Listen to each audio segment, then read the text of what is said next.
Hi, I'm Jonas Rodriguez, Business Development Manager at Reddington. Reddington is the largest distributor for Red Hat products in the Middle East and North Africa region.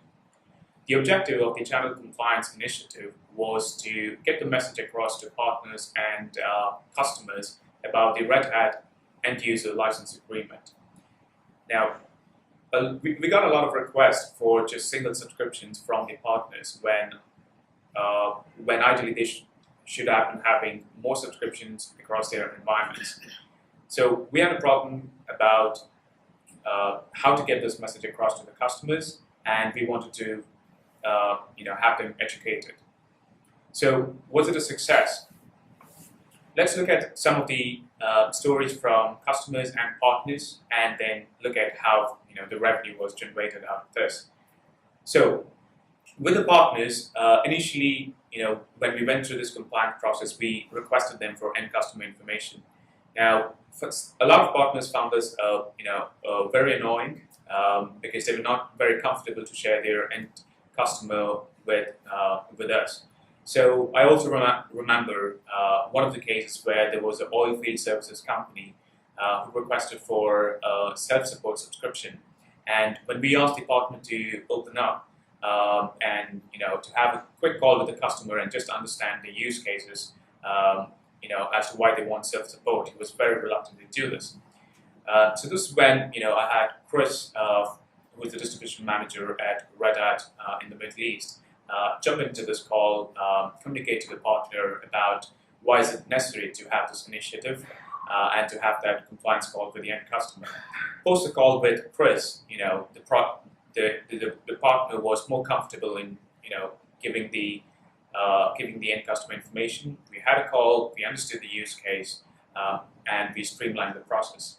So, however, eventually down the line, partners were aware that through this initiative, their customers would definitely be protected legally, and also they saw it as an opportunity to upsell and to cross-sell, especially when the use cases were around community editions of JBoss Web Server and EAP.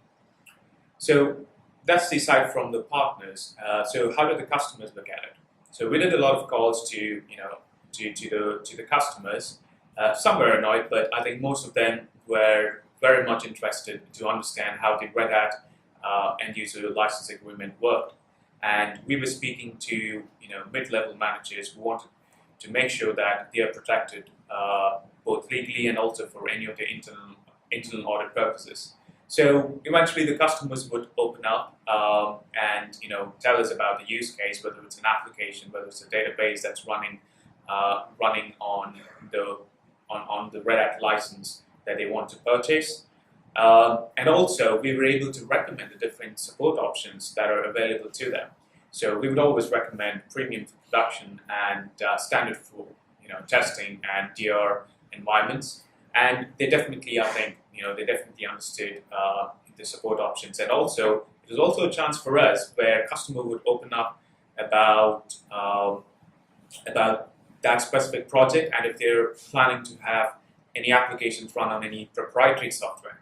So that's when we got an opportunity to understand if that application has a certification to run on RHEL. So I would do a quick check on the Red Hat website, and if that application would run on RHEL, we would send across a certificate and say, look, here's your application or your database can run on RHEL as well, and that was a cross-sell opportunity for us, and that's how a lot of single subscriptions were converted to two subscriptions.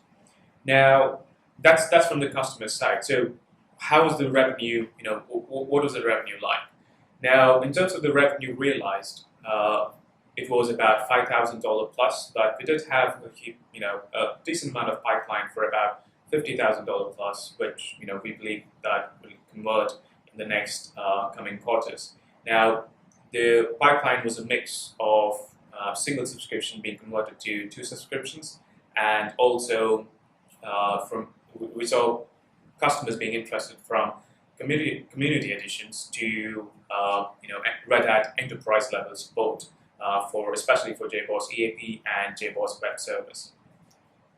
So I think overall, was it a success? I definitely think so, because we saw a significant amount of revenue and pipeline, and most importantly, we knew that the customers would be protected legally, whether be it for internal audits or external audits, and we also saw this as an opportunity for partners to upsell and cross-sell.